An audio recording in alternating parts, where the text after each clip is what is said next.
Graça e paz, meu irmão e minha irmã, eu espero que você esteja bem no nome do Senhor Jesus. Hoje eu gostaria de compartilhar com vocês uma palavra que se encontra no livro de Lucas, capítulo 24, versículo de número 32, que nos diz assim: E disseram um ao outro: acaso não ardia o nosso coração quando ele falava conosco no caminho e nos explicava as Escrituras?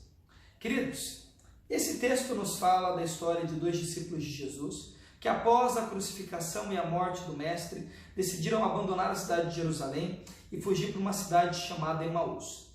Esses homens estavam profundamente angustiados e tristes, desiludidos, porque eles acreditavam que de fato Jesus seria aquele que faria uma revolução em todo o reino, todo o povo de Israel.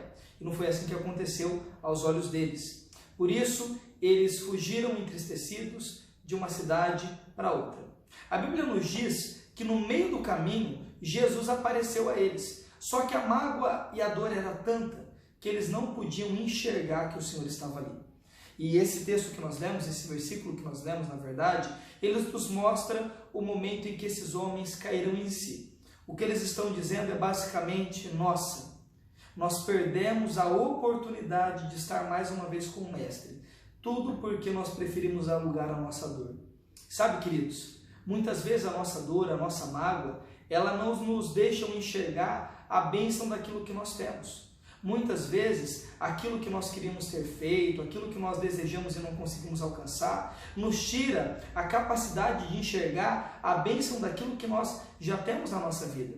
Muitas vezes, as pessoas só conseguem entender a beleza daquilo que elas têm quando elas perdem. Tem uma história que ilustra muito bem essa situação. É a história de um homem que tinha uma fazenda e uma casa relativamente pequena, onde vivia ele, a esposa e os 6 filhos. Um dia esse homem foi até a casa do pastor e disse a ele: pastor, eu estou triste, nervoso, abatido, eu estou pensando em desistir de tudo, pastor. Eu já não aguento mais, eu estou para chutar o pau da barraca. E o pastor perguntou para ele: por que isso, meu filho? E aquele homem disse ao pastor: ah, pastor, nada na minha vida dá certo.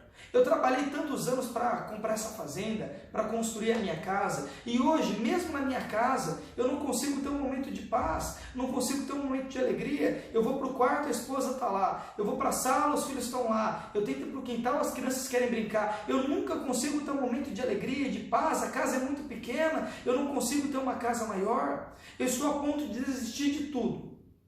E o pastor, muito sábio, conhecendo a casa daquele homem, disse para ele o seguinte: meu filho, eu vou te ajudar. Vai para sua casa, pega todos os animais da fazenda e coloca eles para viver dentro da casa com vocês. Experimenta isso durante uma semana. E o homem, meio cético, mas acreditando na palavra do pastor, foi e fez isso. Foi para casa, pegou todos os animais, colocou para dentro da casa e viveu com eles durante uma semana. No final daquela semana, o homem voltou à igreja e quando o pastor o viu, ele estava transtornado. A sua cara estava com um semblante de desespero, misturado com raiva, com angústia e com dor. E quando o pastor chegou e perguntou: e aí, meu filho, como é que estão as coisas? Aquele homem disse para o pastor: pastor, as coisas pioraram. Está tudo pior, pastor. As cabras comeram os móveis. O gado tem feito cocô em tudo quanto é lado. As galinhas têm dormido junto com as crianças, passando piolho para todo mundo. Pastor, as coisas pioraram. E o pastor, então, muito sábio, disse: olha, eu vou te ajudar. Faz o seguinte, vai para casa, bota todos os animais para fora, limpa tudo e fica lá com a sua família durante uma semana. E depois você volta para a gente conversar. E o homem perguntou: pastor, e se eu fizer isso, Deus vai me abençoar? As coisas vão melhorar? E o pastor disse: eu tenho 100% de certeza de que as coisas vão melhorar. Então o homem foi para casa, botou o gado, botou os animais para fora, limpou a casa e ficou na casa uma semana com a família. Depois de uma semana, ele voltou para o pastor e ele estava irreconhecível. Aquele homem estava calmo, estava sereno, com um sorriso de orelha a orelha. E quando o pastor perguntou para ele: e aí, meu filho, como é que estão as coisas? Aquele homem disse: ah, pastor, as coisas estão infinitamente melhores. Está tudo muito bom. Pastor, agora eu tenho o nosso cantinho, agora nós temos espaço, nós temos paz, eu, as crianças, a esposa, nós estamos todos bem, pastor, está tudo 1000 maravilhas. E o pastor disse àquele homem: está vendo? você sempre teve tudo para encontrar sua felicidade.